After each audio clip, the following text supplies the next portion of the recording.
Égypte, le pays de Cham. Psaume 106, versets 21 à 22. Égypte, le pays de Cham. Psaume 105, verset 23. Égypte, le pays de Cham. Psaume 78, verset 51. Égypte, le pays de Cham. Psaume 105, verset 27. Égypte, le pays de Cham. Psaume 105, verset 23 à 27. L'Égypte est le pays de Cham par 144 versets dans la Bible. Et Cham est noir, puisque on dit dans Genèse 2, les fils de Cham, Couche, sont là les fils de Cham. Genèse chapitre 10, verset 1 à 32. Et Couche est noir, clairement dans Jérémie chapitre 13, verset 23. On dit Couchite éthiopien. Selon les translations, les versions des Bibles qu'on prend, on dit Couchite éthiopien, mort avec M-O-R-E, mort avec M-A-U-R-E, selon les versions des Bibles qu'on prend. On trouve aussi nègre, noir, couche avec K, couche avec K-U-S-C-H, K-U, K-O-U-S-C-H, etc. Donc, Couchite veut dire noir dans Jérémie chapitre 13, verset 23, dans toutes les versions des Bibles que vous prendrez. Et l'Égypte est dans le pays de Cham. Et ici, nous avons une preuve très très courte que l'islam est faux, parce qu'il y a toute une mythologie selon laquelle il y aurait eu des savants dans l'islam en 1400 ans, et qui auraient donc inventé antérieurement les mathématiques et certaines autres choses. Bon, nous avons ici la preuve que de nos jours, que cette première mythologie sont fausses, et qu'aujourd'hui, il n'y a pas un seul savant sur les 1,5 milliard de musulmans sur la Terre. La première étape de la connaissance, c'est de connaître son nom. Un enfant, il commence par dire papa, maman, et après il sait qu'il s'appelle Paul, Pierre ou Jacques. Quand il dit papa, maman, c'est parce que l'homme est intelligent et qu'il doit commencer par s'attacher à l'altérité, et qui pour l'enfant est vital. Mais après, la première étape, c'est de connaître son nom. Il sait qu'il s'appelle Paul ou Jacques ou Pierre. Donc, si tu ne sais pas ça, ça veut dire que tu n'as même pas 1 an ou 2 ans. Donc, le niveau d'intelligence des savants musulmans depuis 1400 ans, c'est 1 an ou 2 ans ou 3 ans, même pas. Puisqu'ils ne savent pas ce que je viens de dire ici. C'est même plus grave, puisqu'ils ne sont pas ismaélites non plus. Genèse chapitre 25. On dit Abraham enfanta Madian. Genèse chapitre 25, verset 1 à 2 jusqu'à 4. Et dans le même Genèse chapitre 25, on reprend toute la descendance d'Abraham, Isaac et Ismaël au verset 7 et au verset 13, qui sont donc les fils d'Abraham. Madian veut dire Éthiopie dans Habakkuk chapitre 3, verset 7. On dit Éthiopie, Madian. En sorte que le troisième fils d'Abraham, ici dans Genèse 25, est éthiopien, clairement. C'est-à-dire noir, comme nous venons de le définir, et que donc tous les autres descendants d'Abraham sont noirs. Donc Genèse 25 se dit donc aussi Madian au verset 2, Madian au verset 4, et Ismaël au verset 13 et au verset 7. En sorte que on peut dire Ismaël, Madian, Madian, en le lisant à l'envers. Ou Madian, Madian, Ismaël. Les Ismaélites sont donc noirs, éthiopiens, dans Genèse 25. Ils le sont aussi dans Genèse 37, qui dit Ismaélite, Madian, Madian. Et dans Psaume 83, on dit Madian, Ismaël. Et dans Juge chapitre 8, on dit Madian, Madian, Madian, Madian, Ismaël. À 7 reprises. Ismaël et Madianite à 7 reprises dans Juge chapitre 8. Ismaël est donc madianite de manière systématique dans la Bible. Dans les 3 exemples que nous venons de citer, Genèse 25, Genèse chapitre 37 et Juge chapitre 8. Et même dans Psaume 83 et dans quelques autres endroits encore. Dans Isaïe chapitre 60, on dit Madian, Kédar. Madian, Kédar, Sion. Isaïe chapitre 60. Madian, Kédar, Nebajot, Sion. Et Nebajot, c'est le premier fils d'Ismaël dans le même Genèse chapitre 25 au verset 13. Donc on dit les fils d'Ismaël, Nebajot, Kedar. Et ici, dans Isaïe 60, on voit que Nebajot et Kedar, qui se trouvent au verset 7, sont Madianites. Madian au verset 6. Et Madian veut toujours dire Éthiopie, Sion, Éthiopie, dans Habakkuk chapitre 3, verset 7. Ici, c'est aggravé parce que dans Isaïe 60, on dit Madian, Kedar, Sion. Sion au verset 14. Et Sion veut dire Éthiopie dans Sophonie chapitre 3, verset 10 à 16. On dit Éthiopie, Sion, Sion. Éthiopie au verset 10. Sion au verset 14. Et Sion au verset 16. Avec point d'exclamation. On dit encore Éthiopie, Sion dans Isaïe chapitre 18, verset 1 à 7. Avec point d'exclamation aussi. Kedar, qui est le deuxième fils d'Ismaël, au verset 13 de Genèse 25, et Nebajot, qui est son premier fils, sont donc Madianites, c'est-à-dire éthiopiens, Habakkuk chapitre 3, verset 7, et encore éthiopiens en tant que Sion dans le même Isaïe 60. Le même Isaïe 60 dit nom de l'Éternel.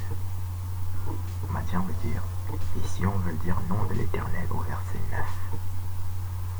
Et Éthiopie est le nom de l'Éternel dans Isaïe 18 et dans Sophonie 3 que nous venons de citer. On dit Éthiopie, le nom de l'Éternel. Sophonie, le nom. Éthiopie, le nom de l'Éternel répété dans Sophonie, dans Isaïe 18.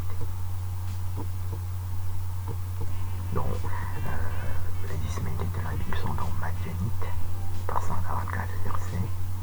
Kedar, le deuxième fils d'Ismaël, est noir à 2 reprises dans Cantique des Cantiques, chapitre 1, verset 5 à 6. On dit noir comme Kedar, peau noire. Au verset 5 et 6. Les Ismaélites de la Bible sont noirs aussi pour cette raison-là. Et nous confirmons la conclusion que nous avions déjà prise en introduction. Il n'y a pas un seul savant dans l'islam depuis 1400 ans, et certainement pas aujourd'hui, parce qu'ils n'ont pas les connaissances matérielles. Si quelqu'un se trompe dans la matière, il est certainement dans l'erreur aussi en ce qui concerne l'esprit. Quelqu'un qui se trompe sur son nom a un âge mental de 2 ou 3 ans. Même pas, un enfant de 3 ans connaît son nom.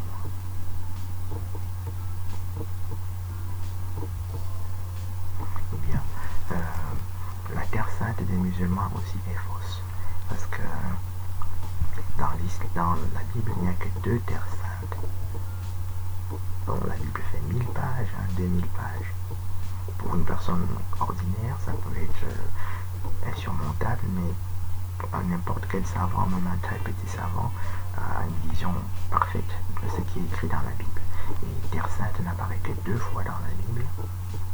Dans Exode chapitre 3, c'est là que Moïse rencontre Dieu sur le buisson ardent. Et on dit Moïse, Madian, terre sainte. Exode chapitre 3, versets 1 à 8.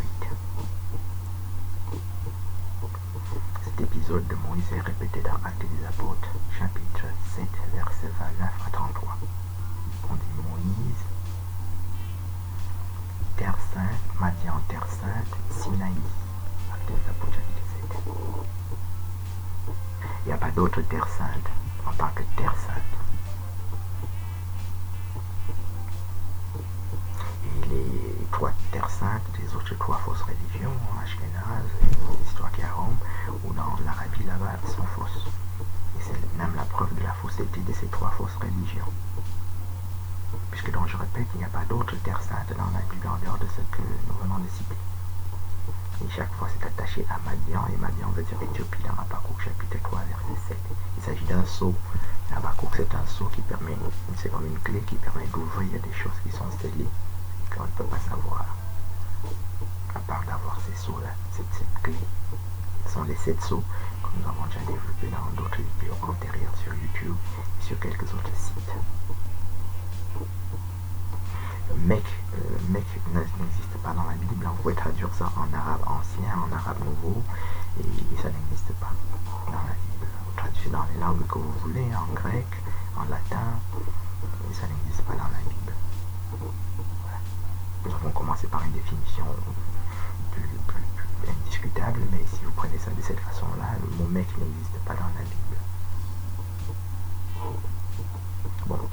c'est déjà la partie spirituelle. Et nous avons vu que les noms sont faux. Et la partie spirituelle aussi est fausse. Ça c'est une courte façon de le prouver. Donc chacun peut faire cette vérification. Moi j'ai travaillé dans 33 versions de Bible différentes, mais chacun peut vérifier par lui-même dans la version de Bible qu'il veut. Les Bibles sont électronisées, sont électroniques aujourd'hui. On va dans Google, on tape la Sainte Bible, on choisit une Bible quelconque, on clique dessus. Dans cette Sainte Bible, il y a un moteur qui ressemble à Google. Et dans ce moteur, vous tapez Madian. Vous verrez que dans vous tapez Ismaël, et les Ismaélites sont madianites. Et puis vous tapez Mec, ou bien vous tapez Terre Sainte, et vous arrivez aux conclusions que nous avons apportées. De la même façon, vous tapez étoile, vous verrez qu'il n'existe nulle part dans la Bible aucune étoile de David. Vous tapez sceau, vous verrez qu'il n'existe aucun sceau de Salomon. Donc voilà. C'est aussi la preuve que dans toute la religion ashkénaze est fausse, qu'on appelle talmudisme, qui n'a rien à voir avec le judaïsme de Moïse. Bien. Et donc nous essayons de prouver qu'il n'y a pas un seul savant dans ces fausses religions, parce que Dieu est un Dieu de connaissance, et quand on découvre une telle quantité d'ignorance, ça veut dire qu'il n'y a pas un seul Dieu dans cela. Les Arabes de la Bible sont éthiopiens aussi. Deuxième livre des Chroniques, chapitre 21. On dit Philistins, Arabes, Éthiopiens, au verset 16. Philistins, Arabes, Éthiopiens. Bon, les Philistins sont éthiopiens, les Arabes sont éthiopiens de manière très claire. Les Philistins sont aussi éthiopiens. Couchites dans Genèse chapitre 10 que nous avons étudié, on dit les fils de Cham. Couche, Philistins, Philistins, verset 14 de Genèse 10. Dans ce Genèse 10, on trouve la reine de Saba, les fils de Cham, Couche, Séba, Saba, Nimrod répété à 2 reprises. Et Ninive se trouve là-dedans aussi. Sodome et Gomorrhe s'y trouve aussi. Et Gaza est fils de Cham, est un couchite pour cette raison-là. Voilà.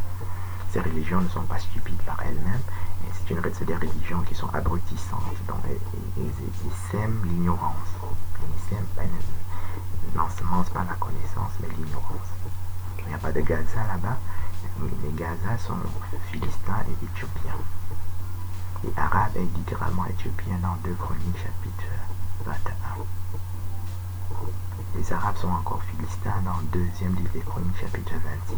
On dit Philistin, Philistin, Philistin, Arabe. 2 fois Philistin au verset 6 et encore Philistin, Arabe au verset 7. Le 2 Chroniques 26. Les Philistins, rappelons-le, donc les fils de Cham, Couche, Philistins, ce sont là les fils de Cham, dans Genèse chapitre 10. Philistins apparaissant au verset 14 et Couche au verset 6 de Genèse 10. Donc les Arabes qu'on a aujourd'hui sont des faux Arabes, les Ismaélites qu'on a sont des faux Ismaélites, et les Égyptiens sont des faux Égyptiens, qui sont donc des Ashkénazes. Ashkénaz est défini dans la Bible comme un oppresseur. Dans Jérémie chapitre 51, Ashkénaz n'est pas sémite, et dans Genèse chapitre 10 que nous étudions, il est les fils de Japhet. On dit Noé, Sem, Cham, Japhet, et les fils de Japhet, Ashkénaz, qui est confirmé dans 1 Chronique chapitre 1, et dans le livre de Jacher, chapitre 10, dans lequel Ashkénaz est français. Jacher chapitre 10, on dit Japhet, Gomer, France, français, fleuve la Seine. Donc Ashkénaz n'est pas du tout sémite, ni hébreu, ni juif, mais il est français à 7 reprises. Dans les versets que nous venons de citer, c'est-à-dire Genèse chapitre 10, 1 Chronique chapitre 1, et le livre de Jacher chapitre 10, est décrit dans Jérémie chapitre 51 comme un supra-babylonien, c'est-à-dire il est plus méchant que Nebuchadnezzar, qui est la personne la plus méchante dans la Bible. Et tous les faux Ismaélites, les faux Égyptiens et les faux Arabes sont des Ashkénazes. Voilà, puisqu'on dit dans la Bible, vous les reconnaîtrez par leurs actes. Et c'est des gens qui coupent des têtes, qui coupent des mains, et qui sont des barbares. Ils sont définis comme barbares dans Actes des Apôtres chapitre 28. Il y a 6 reprises dans toute la Bible comme étant des barbares et posent des actes barbares. Donc, Babylone est fils de Cham aussi. On dit dans Isaïe chapitre 1, on dit Arabie. Kédar, Babylone. Isaïe chapitre 21. On dit Babylone au verset 9, Arabie au verset 13, Kédar au verset 16 et au verset 17. Donc Babylone et Kédar, noir pour noir, dans Cantique des Cantiques. Et il est Babylone. Et Babylone, c'est fils de Cham dans Genèse chapitre 10. On dit les fils de Cham, Couche, Shinéar. Shinéar au verset 10. Et Shinéar veut dire Babylone dans Daniel chapitre 1. On dit Nebuchadnezzar, Babylone, pays de Shinéar, Chaldéen, Daniel chapitre 1. Et Shinéar se trouve comme fils de Cham dans Genèse chapitre 10. Les Arabes donc, dans Isaïe 21, sont babyloniens et Kédar, c'est-à-dire noir, dans ce seul verset à 7 reprises.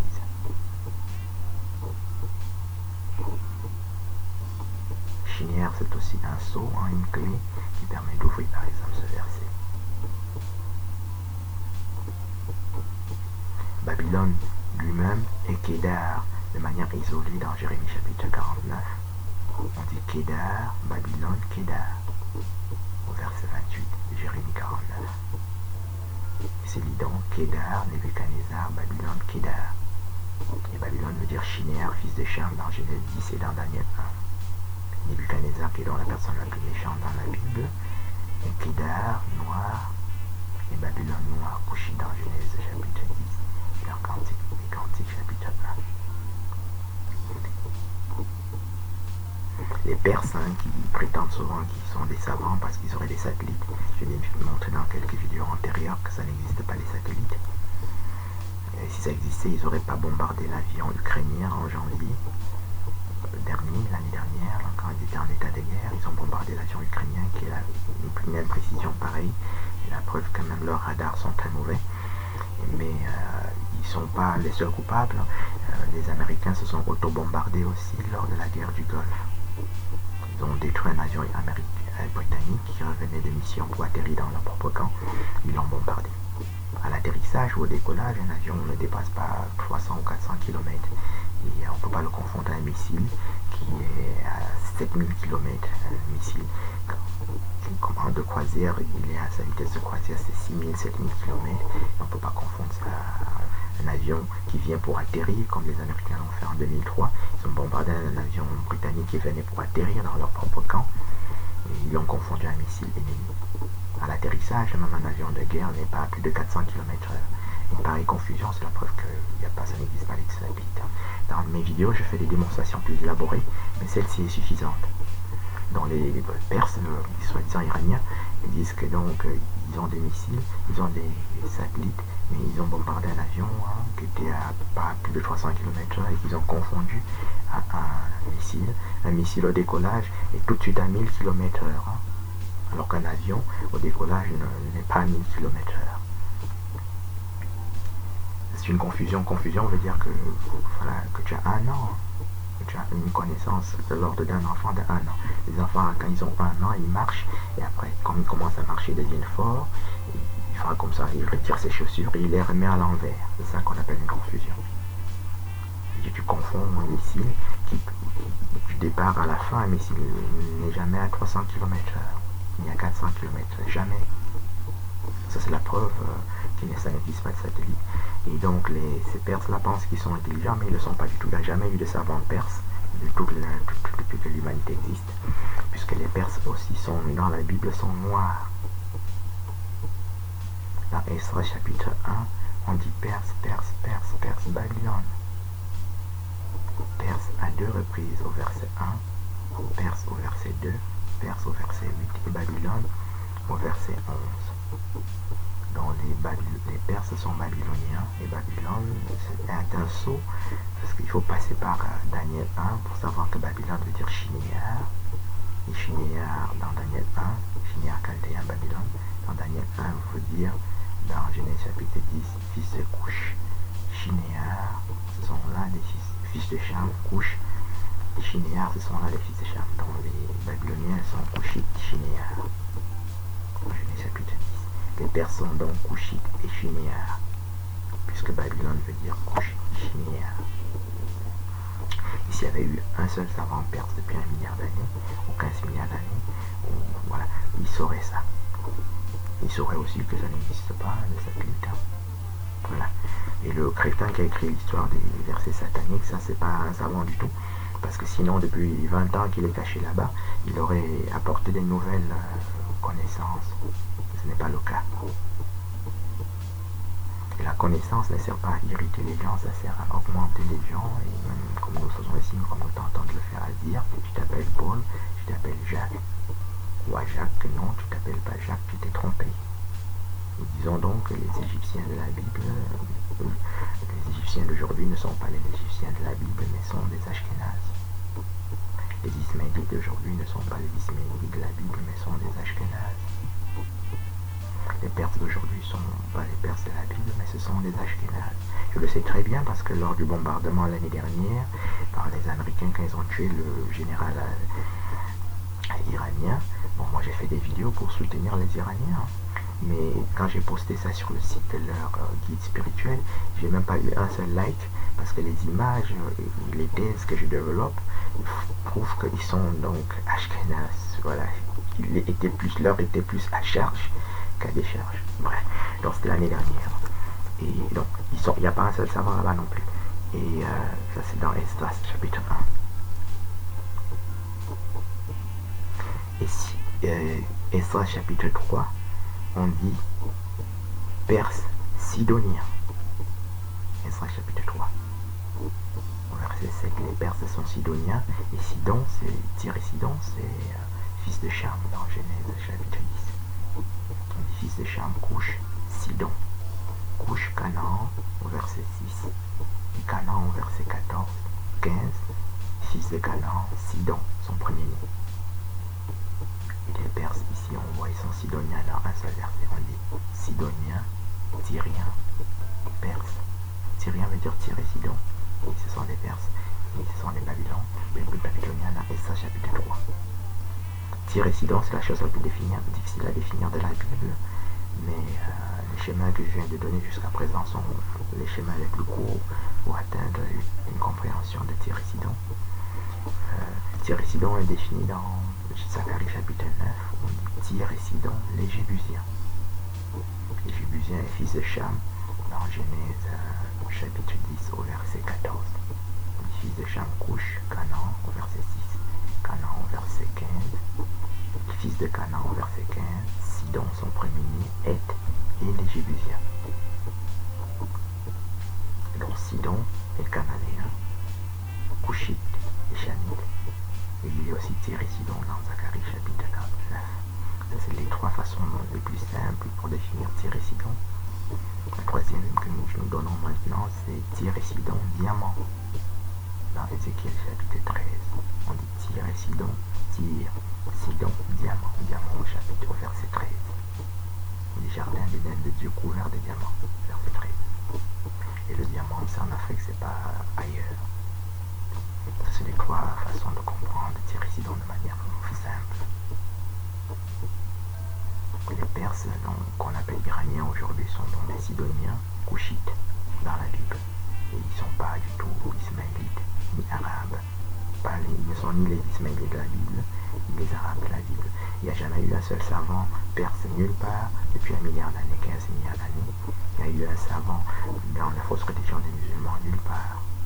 Parce que ce que nous disons ici, ils ne savent même pas qu'ils ne sont pas ismaélites, ils ne savent pas non plus qu'ils ne sont pas arabes, ils ne savent pas non plus qu'ils ne sont pas égyptiens, ils ne savent pas non plus que ça n'existe pas de terre sainte en Arabie. Et même que l'Arabie de la Bible est Éthiopie.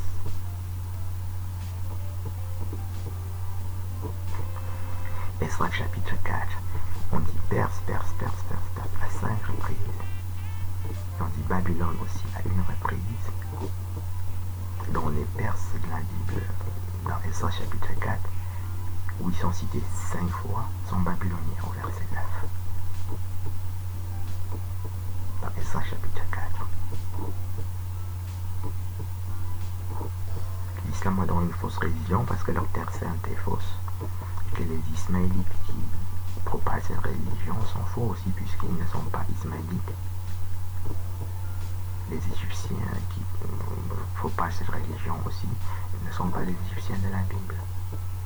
Et les Perses, ils disent qu'ils sont intelligents parce qu'ils ont des satellites et des bombes et des missiles de 2000 km. Mais ils ne sont pas Perses non plus. On trouve ça dans le livre d'Esther, Esther chapitre 1. Il dit Assuérus, Perse. Mède veut dire Perse aussi.